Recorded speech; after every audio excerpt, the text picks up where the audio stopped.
Assalamualaikum warahmatullahi wabarakatuh. Perkenalkan, nama saya Sepnuria Upani dengan NIM 412020036 dari Universitas Muhammadiyah Palembang. Saya akan menjelaskan yaitu penjelasan populasi dan sampel.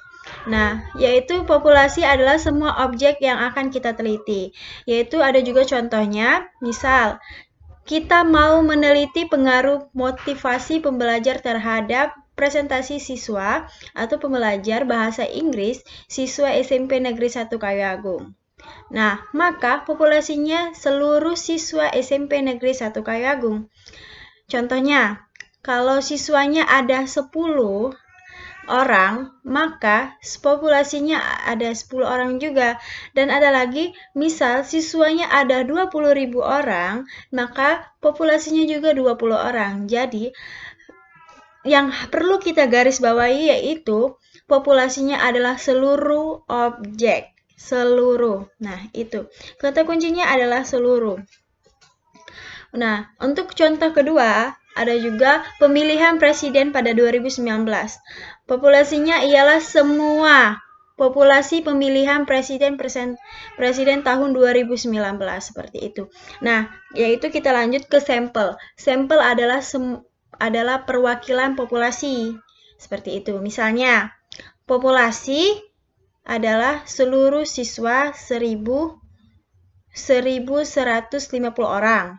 Nah, sampelnya tidak sampai 1.500 orang, hanya sebagian siswa, yaitu 150 orang. Dengan itu 150 orang ini yang akan kita teliti seperti itu. Dan juga 150 orang ini yang akan mewakili penelitian dari populasi seperti itu. Maka kata kuncinya juga adalah mewakili populasi. Nah, kita lanjut ke jenis-jenis sampel. Oke. Ada juga yang pertama, jenis-jenis sampel ialah yang pertama itu sampel random sampling. Yang dikatakan random sampling yaitu sederhana karena mengambil anggota sampel dari populasi yang dilakukan secara acak tanpa memperhatikan strata yang ada dalam populasi tersebut. Yang kedua yaitu population selective random sampling. Teknik ini digunakan apabila populasi mempunyai anggota atau unsur yang tidak homogen dengan strata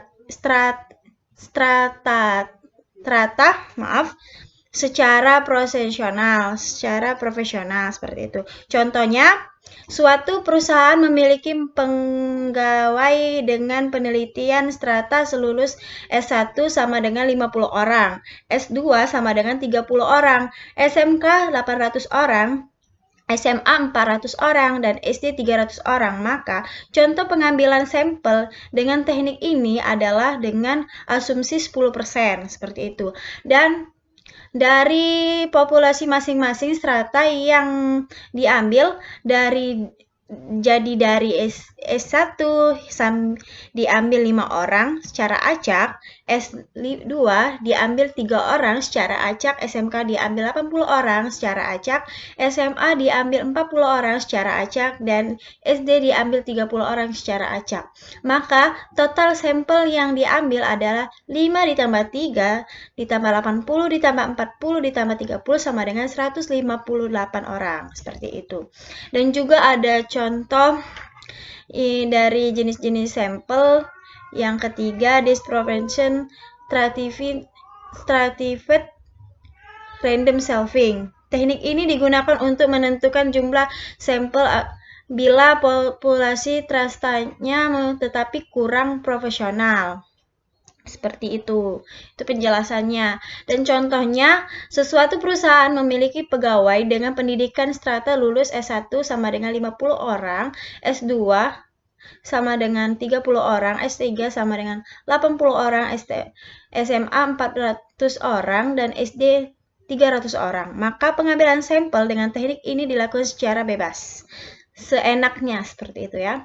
Yaitu di sisi S1 diambil 50 orang atau sama semua populasi S1 dan S2 diambil 30 orang atau juga semua populasi S2 sementara sekelompok setara dan lainnya diambil karena jumlah populasinya terlalu besar seperti itu. Sehingga total sampel yang digunakan adalah 50 tambah 30 sama dengan 80 orang. Dan keempat yaitu jenis sampel yang keempat cluster slaving atau area slaving seperti itu. Teknik slaving di daerah digunakan untuk menentukan sampel bila objek yang kita akan teliti atau sumber data sangat luas seperti itu. Itu adalah penjelasannya.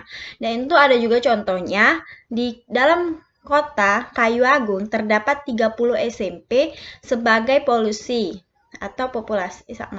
sebagai populasi. Karena itu mengambil sampelnya ditentukan secara 15 SMP saja dengan penelitian secara random atau secara acak. Teknik sampel ini terdiri dari 2 tahap, yaitu yang pertama tahap penentuan sampel daerah, yang kedua tahap penentuan orang-orang yang ada di daerah tersebut. Mungkin ya, sedangkan juga ada non-portable sampel, yaitu teknik pengambilan sampel yang tidak memberi peluang atau kesempatan yang sama bagi setiap unsur atau anggota. Populasi ini dipilih menjadi anggota sampel seperti itu. Nah, mungkin itu saja yang dapat saya jelaskan dari jenis-jenis sampel dan juga pengertian dari sampel dan maksud sampel dan populasi. Sekian penjelasan dari saya. Terima kasih. Wassalamualaikum warahmatullahi wabarakatuh.